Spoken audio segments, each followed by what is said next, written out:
Click on the plus icon. Now enter your app name. In the next step, select your business type. Choose an app template that you like.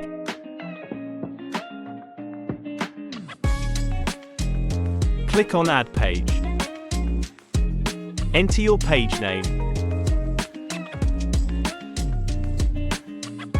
Now click on Navigation. Then drag and drop list navigation on app screen. Finally, drag and drop pages here on the right side.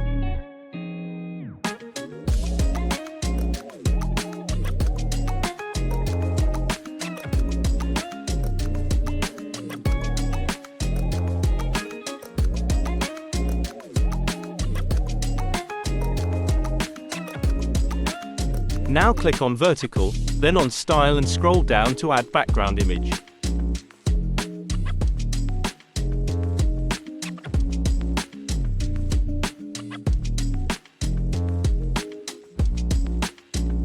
Now, list navigation is ready.